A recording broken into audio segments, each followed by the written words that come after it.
what do you think is going to be the hardest part of the coming month? The hardest part? It's a tough one, but I'd say probably counting all the money. There's nothing that's really standing out to me as like, that's going to be a hard mountain to climb. It's all just stuff that we're going to have to suck at a little bit and get better at. I'm not thinking, oh my God, that's going to be so hard. It's like, we're tweaking our email. Our script is good. It will slowly get better and better. This episode is sponsored by Vorbos. Check them out in the description below. We have had a really interesting week for the business. We've had a really interesting week. It's been a very good week. We've completely remodeled our business. We've changed everything. We've changed everything. We've changed everything. But it doesn't feel weird. And it feels right. It doesn't feel like we're doing something crazy or drastic. It feels like actually the final like jigsaw piece clicked in. We had a moment on your stairs where we were stood there, you were having a cigarette, and we were just basically batting ideas back and forth, whatever, and we were like, actually, hang on, this works. And it was like, this does work. It was just like a moment where you're like, fuck, everything's like so. And I could see it in your eye. And you could see it. It was like we both knew, we've just cottoned onto something. Yeah. So essentially, to tell people what we've done, in the last episode, we mentioned that we were going to launch a second business, which was going to be a studios business, which is essentially a B2C model of what we're doing. So at the moment, we've been making podcasts for clients on a kind of B2B retainer. And we were now launching a secondary business, which is a consumer-facing business where we were going to rent out the studio by the hour. People can come record for an hour or two or three, whatever it is. And then we'd have an upsell of editing and everything else. Now, we've merged everything into one company, one brand, Ground Floor Media, and we now have essentially just pricing packages for businesses, and we have an individual's pricing package. But the main thing that we've done that no one else is doing is that we have an all-inclusive podcast package. So we have been able to undercut the entire competition for editing and short form and all this kind of stuff. By a significant margin. A significant margin. And what now, so essentially, to put it in perspective for people listening, if you go to one of our main competitors who we actually used to record with, if you wanted to spend an hour recording at their studio, you're looking at £108. If you then wanted, let's say, 3 short form clips for social media, you're looking at about £20 a clip, I believe. So you're looking at £60 on top of that. So you're already at 168. If you then wanted the full episode edited, you're looking at £400. So really, you're looking at a total of £568, which is a lot of money.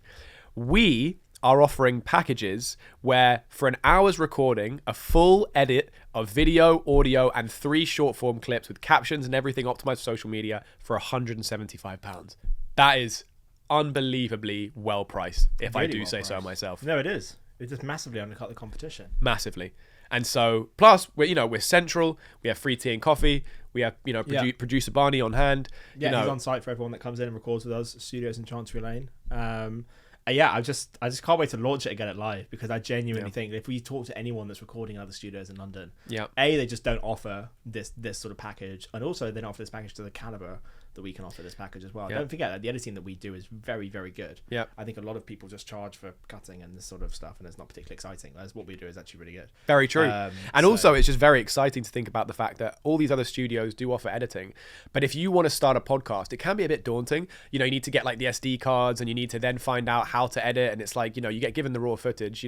I know how to do it because I have Premiere Pro and I've been editing stuff, and obviously I've taught Barney, whenever it was a year ago, and he now knows. But for the average person that maybe isn't an editor, the idea, if I gave you, for me, I'm the average person that doesn't know editing, right? And if I said, and if you slap me in front of, let's say you've paid for Premiere Pro for me, slap me in front of it and said, here's the raw footage, go crazy, I'd think, oh good, okay, it would take me like days, weeks to and then you have to make the content for social media in a way that's like correctly formatted, optimized for like conversions and blah blah blah.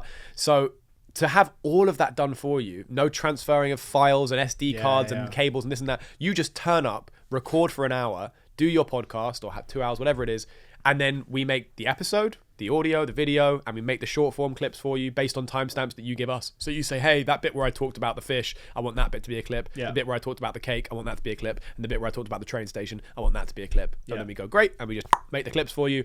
And all of that for £175 for an hour and an episode is crazy. It's really good. We have quick turnaround times as well. For everyone that comes to record with us. So it's so exciting. It really is. Yeah, it really is. It's going live. Well, actually, by the time this episode goes out, it would have been live.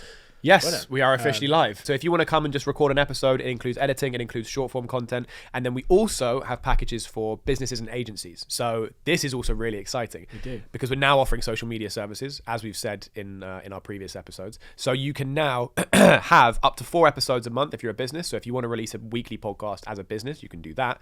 And also we offer social media management services too. So if you don't want to have the stress and the hassle of uploading the clips and knowing how to upload them the right way and schedule them and think about content creation ideas and all that kind of stuff, we take care of everything. So it's essentially a full package suite. It's a full production house. It's literally you come in, record, we do everything else. Yeah. Give you everything you need to blow your podcast up. It's great. It's great. It's such a good offer. And I'm really glad it's weird how it just came about though. It was just us batting ideas back and forth, and yeah, it just felt like the right thing to do. I think what's really cool, and we talked about this briefly like last week when we were making these changes, it's that we already felt like we had a good offer that we were pitching to businesses. Yeah. We felt like this is a cool thing. It's good value. It's a good product. We know what we're doing. But I think this new iteration of what we've got, it feels like such a significant bump up in value for the client and for the consumer. It's now like, oh, this isn't just like a good offer. This is like, dude, this is a stupidly good offer. For what you get for the price you pay for it, even whether it's at the individual level or at the business level for the packages that we have, it's so competitively priced. And a lot of businesses, especially if they're new to the idea of podcasting and marketing and that kind of thing and video content, they don't necessarily want to invest, 2, 5, 10 grand. So to be able to compete on price and also feel like we're giving more value than someone who's charging more, right. Feels really good, man. It feels right. It's a USP that no one's got. Which is weird. It's exactly what we talked about. It's like, okay, well, if we're going to come into an already relatively crowded marketplace of podcast studios in London, how can we do something different? This is exactly how we do something different. This is what it is. This is exactly what it is. I think another thing I think it would be good to touch on is our marketing strategies that we've got lined up, because we've got a bunch of different avenues of ways to get clients, whether that's for the consumer side of it or for the agency side of it, for the B2B side of it, if you want to touch on that. Yeah, we do. So we've got a marketing plan in place now that we're going to be launching from next week. We're just going through the final iterations of it. Because we're treating it now as one business, which I also think makes it a lot easier for us just to manage it all in one area. But we've got our lead generation side of the business, which is obviously warming up as at the moment. We'll be ready to send those out from next week. So like we said a couple of episodes ago, we obviously did lead gen once and we got some results from it, but we also did it a terrible way and we just could have risked completely blowing up our account essentially. And so we've now put these new processes in place, and from next week we will be ready to start sending out campaigns, and we'll be ready to send out like 200 emails a day. 5 days a week. To like the industry that this is primed for as well, which I'm excited about. So that'll be cool. It's 1,000 emails a week, Monday to Friday. Like that's good stuff, man. What were we on? Like a 0.1% conversion, I think. What were we hoping for? No, what did we have when we went for our initial campaign? I think it was a 0.1% conversion, wasn't it? Yeah, well, it depends. I mean, some of the deals aren't in yet, so it's hard to say.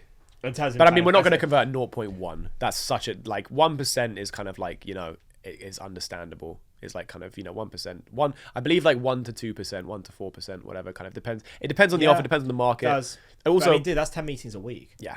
That's 10 meetings a week. Yeah.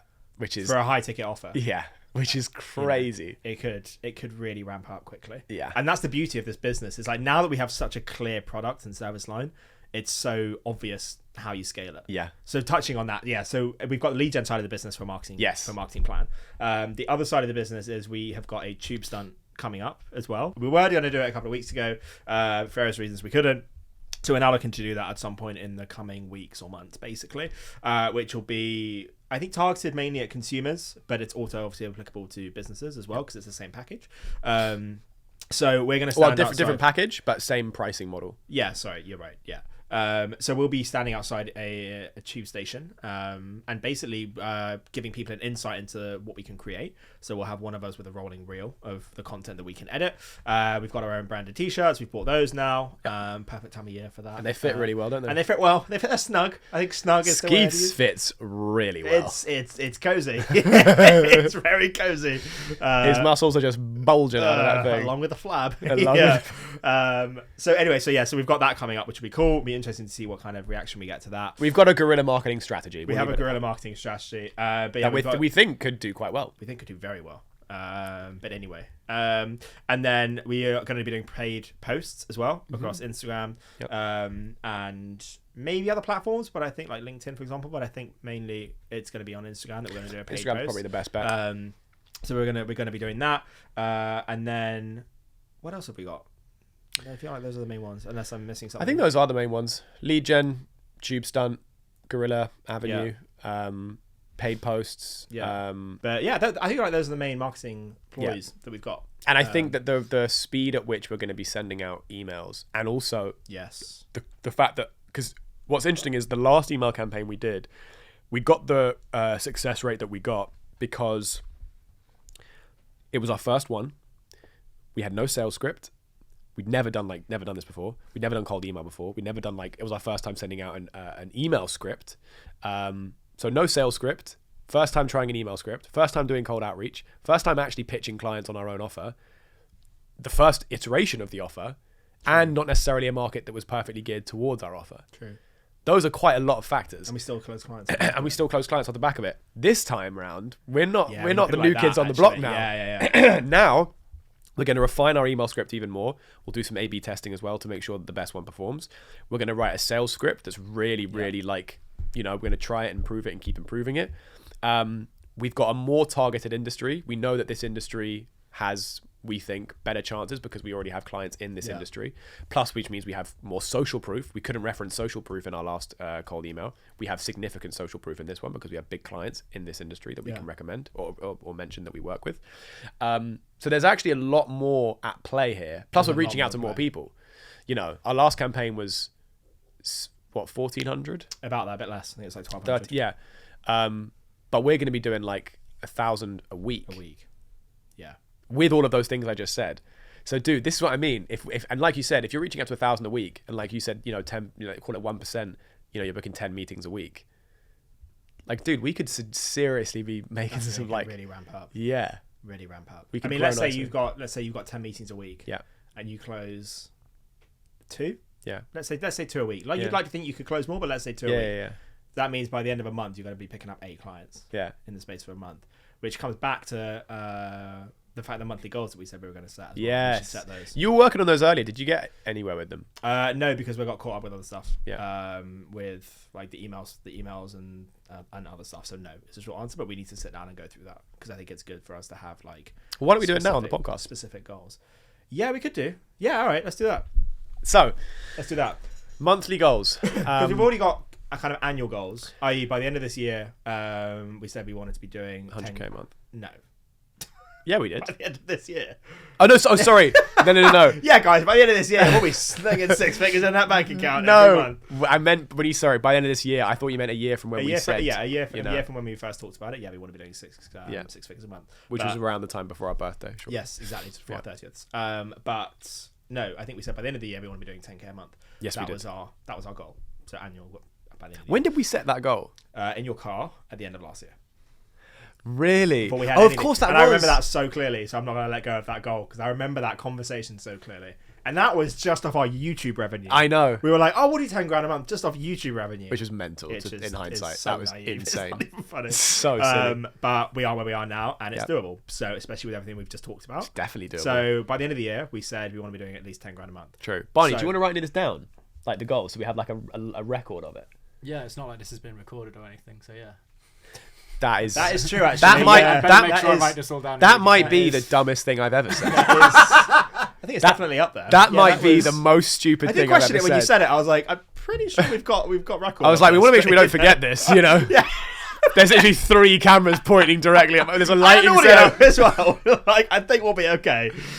Cool. But if you want to make a note, Barney, that'll be good. Okay, so the goal. So let's say November. All right, so we're now end of October. Let's say by the end of November, I think we should have a financial goal for one. I think that'd be good. I think we should have a goal for us as a team as well. What do you mean a goal for us? So that's what I'm trying to think of. I think when I say a goal for us and the team, like where do we want the business to be more holistically by the end of November? So it could be the number of clients that we're doing. It could be the infrastructure that we've set up. It could be like anything to do with the business. Like what do the three of us want it to look like by the end of November? So I think financially, let's start with financially. Okay. I think genuinely, realistically, off the back of what we just said, I think we could do 10K a month by the end of November. I think you might be right. And I'd like to have that as a goal. I am inclined to agree with you. Yeah. Nice. I think 10K a month is possible. When you think about where we're at now and what we have on the horizon. And everything you just said about our first email campaign and how different it is this time. Question is, though, how are you quantifying 10K a month? Like, what if you sign clients that would put us to 10K a month, but they're starting in December, for example? Then it wouldn't count, I don't think. So you want to get, like, invoices, like money in 10K? Bearing in mind, I mean, they're paying on the calls this time around. You know, we've completely reiterated that is true and shaped up the infrastructure, so that every pitch we have, if it closes, and it closes there and then. Direct debit set up, and we know what we're doing. This is exciting. And then we go through an onboarding process. Yes. Okay. So I actually do think, by the end of November, let's say we want to be doing 10K a month. Okay. Which is, my maths isn't amazing. I've got a calculator on me, but what's that? Like 8 clients? Yeah. About roughly. Well, it depends because some of our clients. Some clients will go for a slightly higher. Also, some of that money is coming from a sponsor as well. I'm not counting that. Oh, you're not counting that? No, I'm not counting that. No. Oh, because I feel like that's. I feel like that's separate. That's okay. Separate. I think 10K a month client revenue. Hell yeah, dude. By the end of November, I think that's actually quite doable. Provided we get the email campaign. You'll be doing good. Barney might be able to buy Christmas presents this year. Or food. You know. Or food, yeah. Or a roof. Because Lord knows he was on beans for a while when he was working with us a while ago. Dude, that's crazy. But I think it's doable, man. I know, dude. I think that's why I'm saying it's crazy. We just went through the numbers and we're like, okay, if we're getting, like, I don't know, 1,000 emails out a week, we can convert 1%, 10 of them into a meeting, right? Yep. And then we can close 20% of that. That's 2 clients a week. That's 4 weeks. That's a month. 8 done. That is true. So I think, damn, when you put it like that, I think a goal by the end of November is to hit 10K a month. Okay.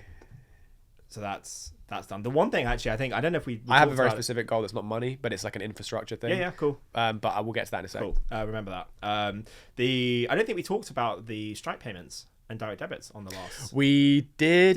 We touched on like PandaDoc, I think, but I don't know if we actually went on to. We did. I remember. No, we did talk about it because we were going to say like, oh, we don't know if people are going to do it or not, and if they're going to be open to it. Yeah, fine. Okay, so we've got that. But yeah, that's all set up now, which is good. Yeah. So basically, for anyone who didn't watch the last episode, we essentially now, instead of what we were doing before, which is making an invoice. Well, he would have to make an invoice, send it to clients, and then wait for them to pay. They'd usually pay late. He'd have to then chase for the invoice and XYZ. We now have a direct debit payment link. So clients that work with us, it's like they sign up for the direct debit, which we've already got clients signed up for. We already have someone signed up for, and then the money will come out every month on that day, which means no chasing, no invoicing, just super straightforward. Recurring monthly revenue, baby. It's great. Oh, monthly recurring revenue. So yeah, 10K a month by the end of November. I think that is first goal. Goal for the 3 of us. Sorry, what was the goal you had? So this is more like an infrastructure goal. Yeah. So this is one thing that I've been thinking a lot about today, which I mentioned to you briefly. SOPs again? I swear. Yes. SOPs. SOPs, baby. SOPs. Standard operating procedures. So it's a new buzzword he's learned. It's not but it's so important. And you're right. It is. I'm mocking you, but you're right. I think he was talking to me about it. That's how I think now that we have such a good offer and. The team is working really well. It's like, okay, when it comes to scaling. For anyone listening, by the way, standard operating procedure is what you mean by SOPs. Yeah, I think I said that. Did you? Sorry. Did I? I did. I clarified. I'm always thinking of the audience, mate. Those are the things that make the difference when you scale. Having the just airtight processes, workflows, accountabilities, who is responsible for what needs to be done by when, what happens when this triggers that. And so one thing that I want to be really, really cleanly set up with for us by the end of November is I want to have our onboarding procedure completely ironed out. So I want it to be a case where, like we said, at the moment we're talking to a client and then we're closing them, and then or I'm closing them and I'm saying, hey, okay, cool, like, this is how much it's going to be, let's put a call in the diary to set up move next steps, and then we're sending them a payment link and we're sending them like a Zoom invite, but it's like that gives them an option to kind of just turn up to the call and be like, oh yeah, sorry, I haven't paid yet, but like, I'll pay, I'll give it to accounts next week or whatever. We can do that quite straightforward. I mean, we can do that in a very straightforward manner. As in, we just basically sit down one day and we just say, right, by the end of today, we're going to have it all in place. Yeah. And so what that would look like from what I saw from another SMMA is you essentially, when you've got Slack and then you use Zapier automation, and the way that it works is when they've done the payment link, it then redirects them and automatically adds them to a new Slack channel, gives them a standard message that appears and says, hey, we're looking forward to working with you. Then it also gives them an onboarding message, which has built-in stuff, links to their things like, a form they need to fill out that has information about their business, information about their clients, what they were looking to achieve, what they want, blah, blah, blah. A link to a drive, let's say, that says, put your logo and assets and branding and stuff in here so that we can use those. So it kind of acts like the payment. It's a slick process. It's a slick process, and it saves all of us time, but also it means that the payment is the gateway. The payment is the door for them to access our services, which saves, because clients can bullshit. It's just how the game goes. We've experienced that, and that is how the service industry is when you're running like an agency-based business and you're invoicing, and I've bullshitted fucking accountants and stuff when I haven't been able to pay on time. Like, everyone does it, but it is that thing of like, it does make it annoying for you as a business owner to be like, hey, what about that invoice? Like, oh yeah, sorry, accounts is, think how much stress we've had with that kind of stuff. So to be able to say, hey, great, so happy you're on board. Here's the payment link. As soon as you've done that, that will automatically take you through our onboarding process and let you know what you need. That way, the client can't be like, oh, well, I'll pay whatever, because it's like, well, that's how you start working with us. But when you pay, the system will then give you the stuff you need. So it's not us, it's the system. No, I really like that. That makes a lot of sense. Because then they can't really bullshit you. Because if they go, well, can't I just do it without that? And you go, well, what are you planning on not paying? And then it puts the onus back on them, which is obviously an uncomfortable situation. They won't want that. And hopefully, you don't have to work with a client like that anyway. But I think ironing that out so that it's really, really clear, and it's also automated and taken out of our hands, I think would be really, really cool. That's a very good goal. So yeah, I think set up on Slack and Zapier and all that kind of stuff by the end of the month is an infrastructure goal that I want to put. Nice. Okay. Cool. I think those are two very good goals for the end of November. Yeah. Is there anything then the three of us think could work well? Anything, Barney, you think we could do by the end of the month that would be ideal? I mean, we've really streamlined like the editing process today. Yeah. Yes, we have. Like a new way of working with it and everything. So I don't know in terms of exact goals, but it's definitely going to be very interesting to look at that and see like what the process is going to be by like the end of the month. Very true. That's true. I also think off the back of that, I think having all of our backlogged short content. Yes. And that's actually true because we worked out the numbers today. Yeah, actually, that's in a month's time, isn't it? Up to date by the end of the month. That's another good or at least, scheduled and basically done by the end of the month. It might run a bit over a month, but as in like all up to date by the end of the month. That's a cool goal to have because then we're like finally up to date on all of our content. And we should keep ourselves accountable to that. Yep. All of these, actually. So all of these goals, yeah. I'll write them down, don't worry. Thank you, mate. Appreciate it. I'm lost without you. Nice. It's all good, guys. Yeah. Everyone makes mistakes. No, I think those are three really good goals. Yes. I think we can get a day in the diary to go through SOPs and find out like the onboarding process and what we want to do. Sales script. Yes. I mean, we'll have to do that before we send out. I feel like now it's just a to-do list. This is just yeah, that's a good point. You know what? Yeah, okay, forget it. But yeah, we need to. A goal is to have an airtight onboarding process, and then the financial goal we've said, and then to have our content up to date. Those are three goals. Those are three goals. I like those. Those are good. Dude, if we can get to the end of November and have those in place, then we're really we're really firing on all cylinders. That would be crazy. And dude, like you said, if we can get to, because there's no reason why with that same logic, and I know that there's probably people listening that are like, well, that's not how it works, and it probably isn't. But there is no reason why, with that logic of what logic? Well, the logic of you're sending out like 1,000 emails a week, you're getting 10 meetings a week, you may be closing 2 of them, right? That's so it's 8 clients a month. 8 clients a month, right?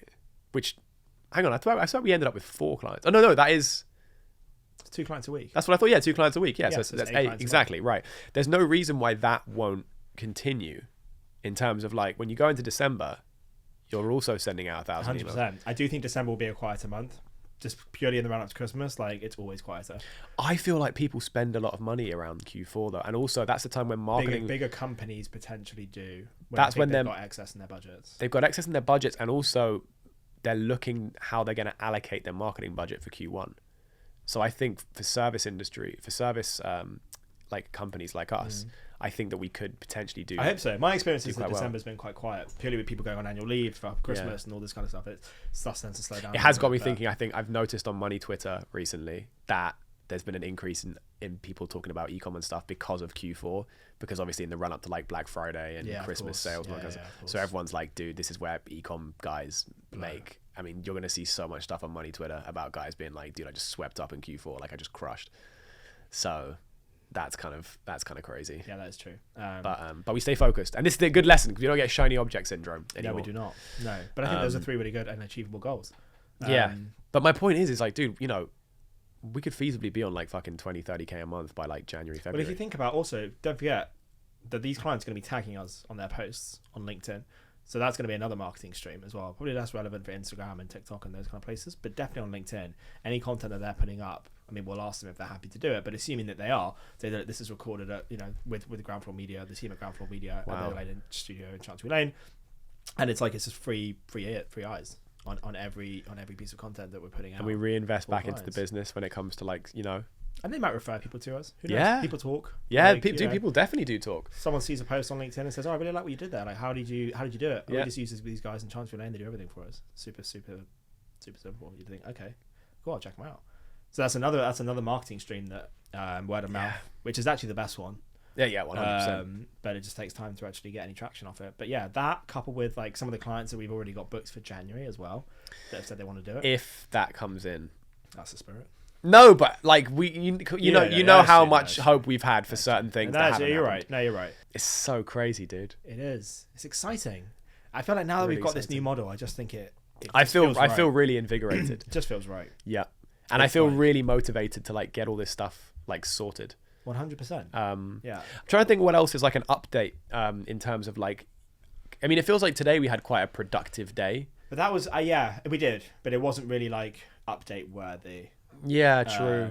Other than I mean, I built the website, I guess, over the last week. Yeah. I got the new website done. Yeah, true. There could be a pretty influential guest coming on the podcast.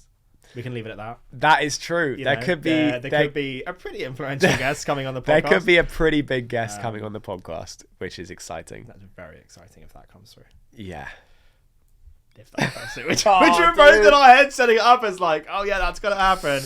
No, I'm assuming it's not going to. I know I am as well if I'm being realistic, but I'm still just... But if it does... It does. Taste mad.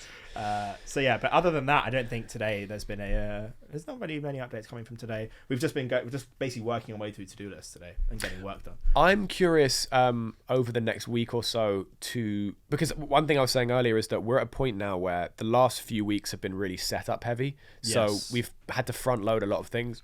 You know, we've had to like make websites and refine offers and set up lead gen, and you know, we it's been a lot of stuff, you know, changing new domains and getting you know, it's been a lot of like upfront, we need to get stuff set up, you know, new processes, you know, Barney's role is changing slowly and, you know, he's kind of leveling up in what he's doing. So there's been a lot of like upfront stuff. And so I'm actually really excited to get back into the swing of things where it's like, okay, from like next week-ish, it will be like, okay, we'll have like a basic sales script. Yeah. The leads will be going out. You know, Barney will be, you know, up to date and clear on what he like needs to be doing. You'll know what you'll need to be doing. I'll know what I need to be doing. And then it's like, oh, okay, cool. Then we can just get back to going through the motions and just putting the work in and scaling up rather than building, because we've been building for the past couple of weeks. Right. And it's going to be nice to actually get to the point where we're just scaling as opposed to putting the building blocks in place. And we'll keep iterating and we'll keep building alongside. You know, there might be like a new software that we end up using or a new bit of this, bit of that. But like, we've basically revamped, rebranded, and reiterated our entire business in the past few weeks. You're right. So it's been very, you know, and we haven't done any client calls or not client calls. We haven't done any pitches or anything like that in the last week. What do you think is going to be the hardest part of the coming month with the new offering that we've got and the clients that we're looking to speak with? In your opinion, I can give it my opinion, but in your opinion, what do you think is going to be the hardest part of the coming month? The hardest part.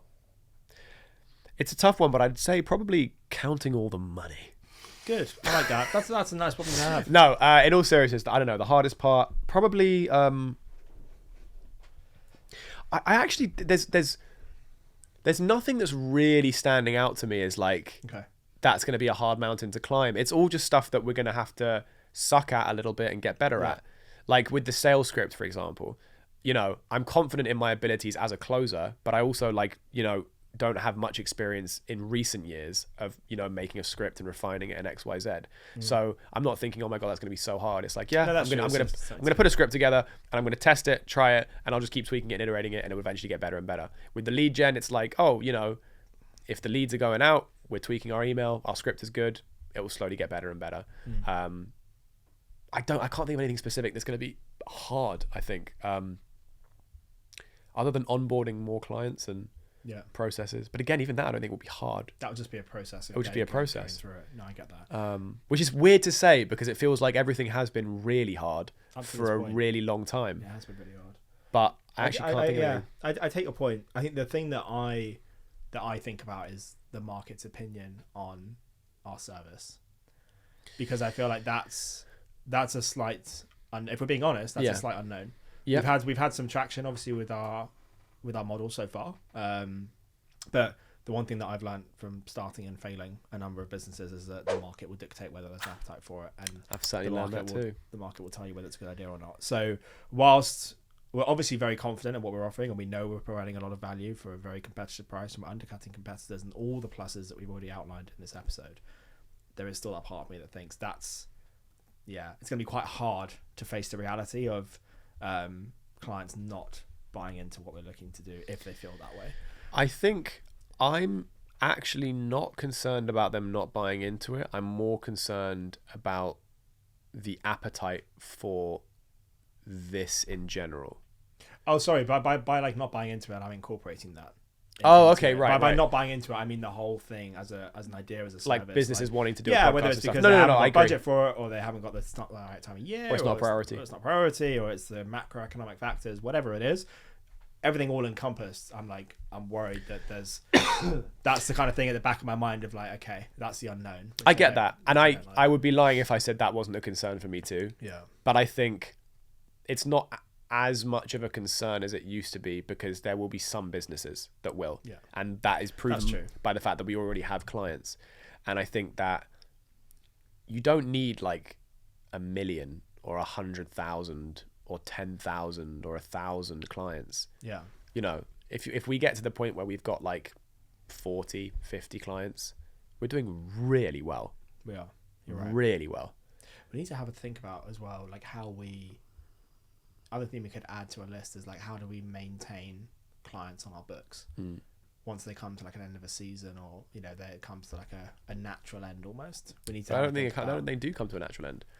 It's an ongoing source of. Yeah, sorry. Yeah, you're right. If you're talking about the market, you know, if you're a lawyer and you're talking about law, and each week you're talking about developments in the legal world and technologies and, you know, trials that might be happening at the time and whatever it is, it's a constant stream of content. You don't want to stop the content supply. But the one thing that I think we should look at doing, which could be really, again, pivotal for us, is I remember when I was reading about WeWork before they blew up. Yeah. And what they were doing was that they were basically obviously leasing office space to these companies, but they were becoming more intertwined. I remember with you those said companies. This. Yeah. I remember telling you. You mentioned this a long time ago. And I was like, I thought it was genius. really cool. It's genius.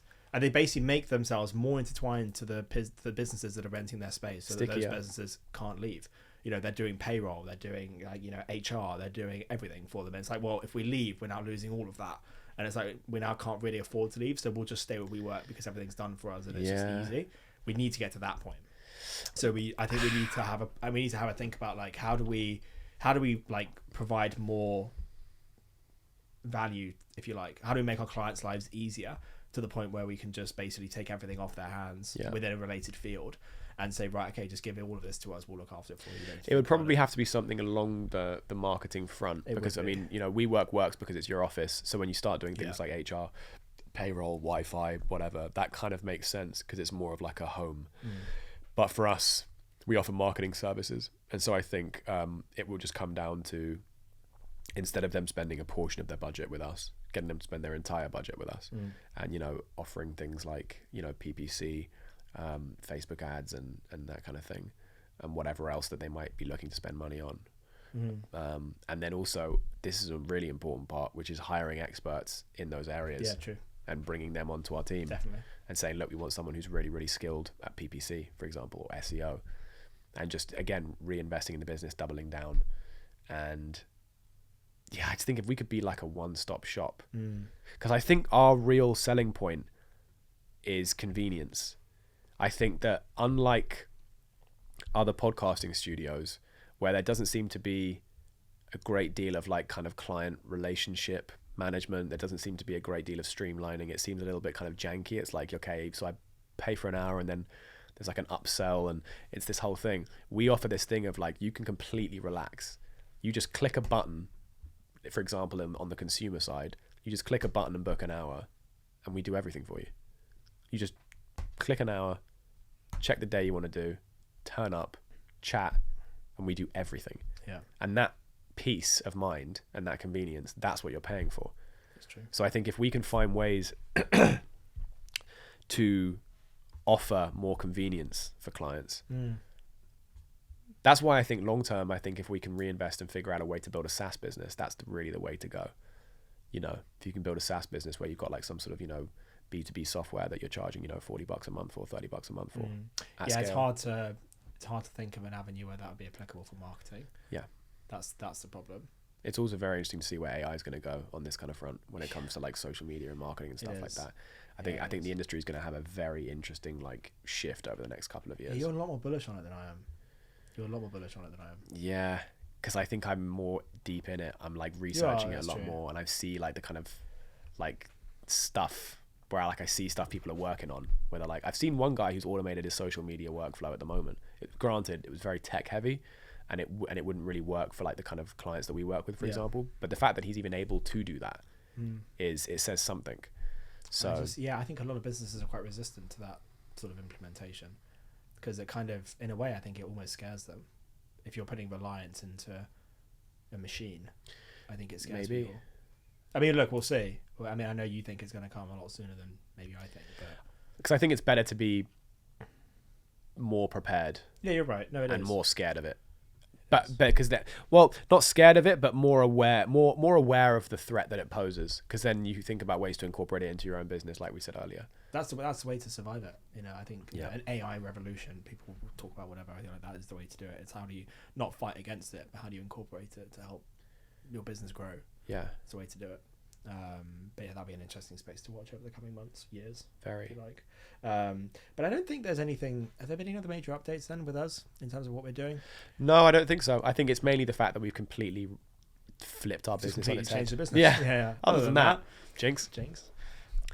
Nothing else really. I don't think so. No, but it's good, man. It's been a good week. It feels really positive. I mean, I saying that, you know, Barney was really ill. You were really ill, and now I'm ill. Well, I'm coming off the back end of it, but so now Barney will be ill again. I'll be ill again. Yeah, and I'll be fine. And then you'll be fine. And then life goes on. Life does go on, but no, it's been nice to have like a good week and to feel positive about the business and be like, hey, you know, we're not like stressing about money in the account. We're not stressing about this person paying or that person paying. We're not stressing about, where are we going to get new clients from? It's like, it's actually quite nice. Yeah, it kind of makes not sense. That we're resting on our laurels, but it's nice to be just for 1 minute to be able to sit back and be like, okay.